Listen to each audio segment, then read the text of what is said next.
Hello दोस्तों, आज के इस वीडियो में हम सॉइल मैकेनिक्स के चौथे चैप्टर के बारे में डिस्कस करेंगे, जो है सॉइल क्लासिफिकेशन यानी मृदा का वर्गीकरण। जो हमारी सॉइल होती है उसको वर्गीकृत कैसे किया गया है उसके बारे में डिस्कस करेंगे। इससे पहले के 3 चैप्टर के लेक्चर हमारे चैनल के प्लेलिस्ट में मिल जाएंगे, वहाँ से जाके आप देख लीजिएगा, ठीक है। तो हम बात करते हैं कि मृदा का वर्गीकरण की आवश्यकता क्यों पड़ी। मृदा की किसी भी वर्गीकरण पद्धति का उद्देश्य उसका केवल स्वीकृत एवं क्रमबद्ध वर्गीकरण करना है, जिसकी सहायता से व्यक्तिगत कारणों को दूर करके विभिन्न प्रकार की मृदाओं का कम से कम शब्दों में वर्णन किया जा सके।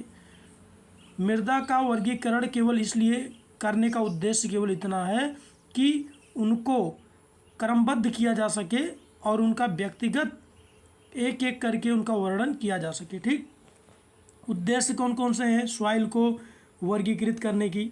पहला, मृदा को उनके इंजीनियरिंग व्यवहार तथा गुणों के आधार पर विभिन्न समूहों में बांटना, ताकि इंजीनियर उनके व्यवहार के बारे में कुछ पूर्व सूचना दे सके, पहला उद्देश्य। दूसरा उद्देश्य, विभिन्न इंजीनियरों के स्थल अभिनिर्धारण के अनुभवों को संकलित कर एक ऐसी प्रमाणिक नाम पद्धति तैयार करना, ताकि मृदा के बारे में जो एक व्यक्ति विशेष अनुभव करे उसको कम से कम शब्दों में अन्य व्यक्तियों तक अधिक से अधिक जानकारी के साथ पहुंचा सके, ठीक है। ये 2 उद्देश्य हैं सॉइल का वर्गीकरण करने का।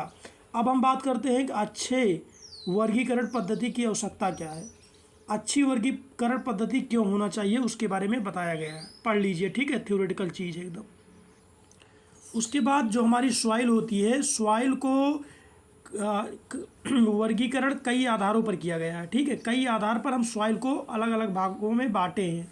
तो मुख्यतः 4 आधार हैं। पहला आधार है भूवैज्ञानिक आधार पर, जियोलॉजिकल ऑरिजिन के आधार पर हम पहले बांटते हैं। दूसरा है मृदा में उपस्थित खनिज के आधार पर, मिनरल कंटेंट के आधार पर।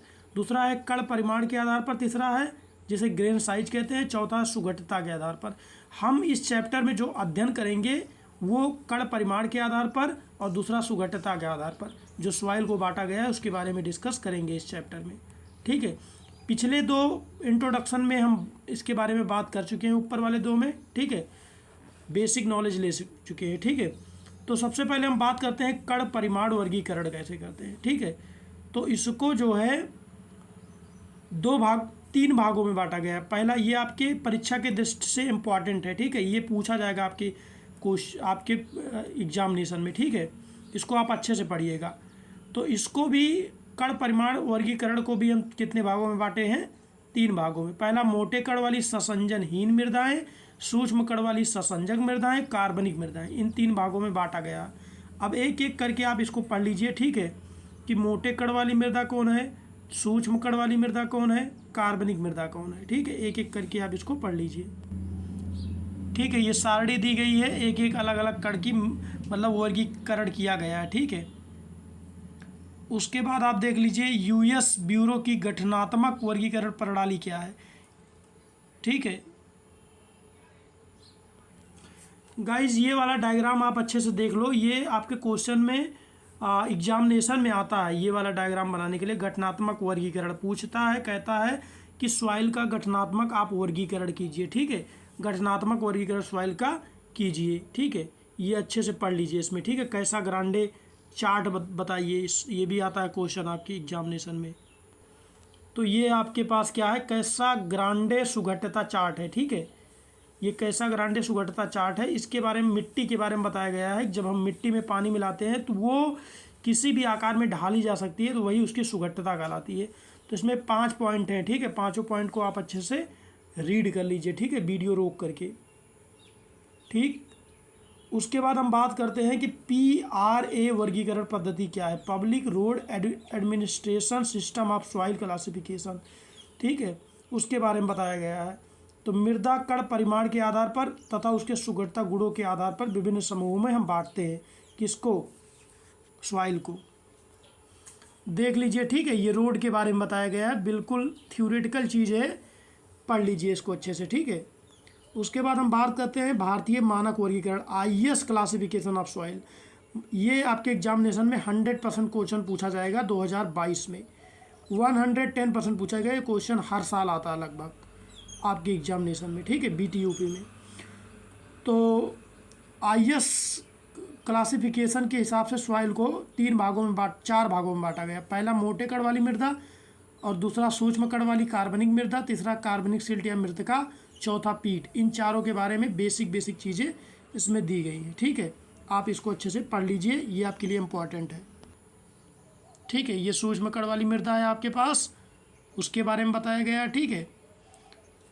उसके बाद ये चित्र भी आप अच्छे से समझ लीजिए, ठीक है। उसके बाद एक उदाहरण दिया गया 4.1, ठीक, इसको अगर समझना चाहें समझ लीजिए आप अच्छे से, ठीक है। उसके बाद भारतीय मानक वर्गीकरण के कुछ मुख्य घटक हैं, उनको देखना चाहें देख सकते हैं अच्छे से, ठीक है। अच्छे से रीड कर लीजिए इसको। भारतीय मानक मृदा वर्गीकरण की कुछ सीमाएं हैं और कुछ प्रतिबंध हैं, उनके बारे में बताया गया है, ठीक है। वीडियो रोक करके आप अच्छे से इसको पढ़ लीजिए, ठीक है। क्या लिमिटेशन है IS के, और क्या जो है वर्गीकरण की सीमाएं हैं, ठीक। ये IS के अकॉर्डिंग जो है इसका वर्गीकरण किया गया है, ठीक है। उसके बाद ये उसके उपसंहार के बारे में बताया गया है, सॉइल का उपसंहार क्या है, ठीक है, निष्कर्ष क्या निकलता है। उसके बाद स्थल अभिनिर्धारण परीक्षण क्या है, फील्ड आइडेंटिफिकेशन टेस्ट, सॉइल को हम साइड पर जाकर कैसे चेक करेंगे उसके बारे में बताया गया है, ठीक है। एक सामान्य अनुभव वाला इंजीनियर निर्माण स्थल पर बिना किसी खास उपकरण के मृदा को देखकर सॉइल के बारे में कुछ अनुमान लगा सकता है। इस अनुमान के आधार पर मृदा पर किए जाने वाले आवश्यक परीक्षणों की रूपरेखा तैयार की जा सकती है। इसके नीचे दी गई तालिका निम्नानुसार है, ठीक है। एक जो साइट इंजीनियर होता है वो अपने अनुभव के अनुसार देख करके सॉइल के बारे में बता सकता है, छू करके बता सकता है कि सॉइल कैसी है, सूंघ करके बता सकता है, ठीक है। उसके बाद पानी मिलाकर बता सकता है, चाकू से काट कर बता सकता है, ठीक है। ये देख लीजिए, स्थूल कण वाली मृदा है, सूक्ष्म कण वाली मृदा है, ठीक। उसके बाद बालू व मृतिका में भौतिक अंतर क्या क्या है, physical difference between the sand and the clay, बालू और मृतिका में क्या क्या अंतर है उसके बारे में बताया गया है। देखिए इसमें ये उसके गुण हैं, और ये बालू है, ये मृतिका है, ये क्रमांक है। टोटल कितने अंतर हैं आप देख लीजिए, इसमें टोटल 21 अंतर हैं, ठीक है। बालू में और मृतिका में टोटल 21 अंतर हैं। आप इसको अच्छे से वीडियो रोक करके रीड कर लीजिए, ठीक है। आज के इस वीडियो में बस इतना ही, मिलेंगे नेक्स्ट वीडियो में।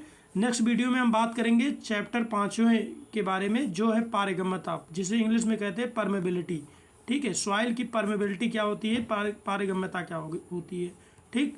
तब तक हमारे चैनल को सब्सक्राइब कीजिए, इस वीडियो को लाइक कीजिए। जय हिंद, जय भारत।